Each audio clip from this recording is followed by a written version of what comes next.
Geliyor, geliyor. Son ben. Acar. Fark etmiyor ha? Geldi. Fasilo kurak ediyor selamlar.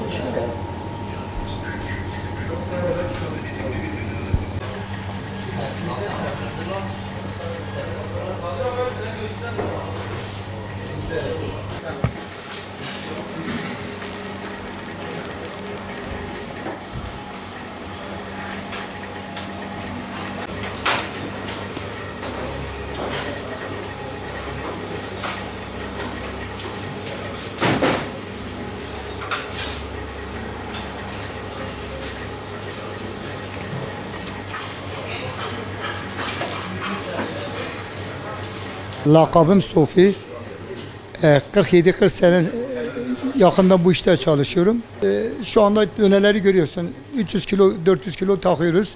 Yerimiz geniş olsa daha da fazla satabiliyoruz. İsrail malları o vahşeti gördükten beri bu 7-8 aydır Erzurum, Diyarbakır bölge sorumluları geldiler. Niye bizde almıyorsa bu kadar kaybınız vardı, bizim de bu kadar kaybımız var. İşte bu Türkiye'de üretiyor. Biz dedik ki nerede üretse marka sonuçta İsrail'indir. İsrail herhangi bir ürünü satmıyoruz. Ona karşıyız. Elimize gelene kadar satmamaya çalışacağız. Şimdi biz ayda hiç almasaydı 100 milyar, 150 milyarlık ürünü satıyorduk.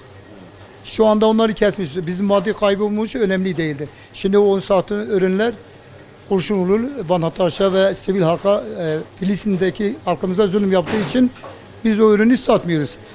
Kar amacın peşinde değiliz. Koyu kaybımız olsa ayda 20-30 milyar az kazanalım. Yeter ki bu vahşeti durdursunlar. Bazıları hatta içmiyorlar, yemeğimizi de bırakıp gidiyorlar. Zarar ettiğimiz halde yine de biz o ürünü satmıyoruz. Başlıyor mu? Afiyetle.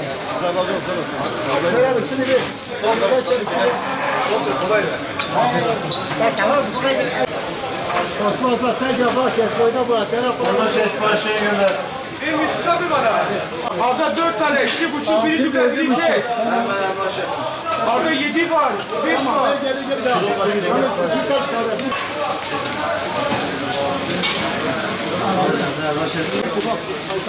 Hemen şuraya.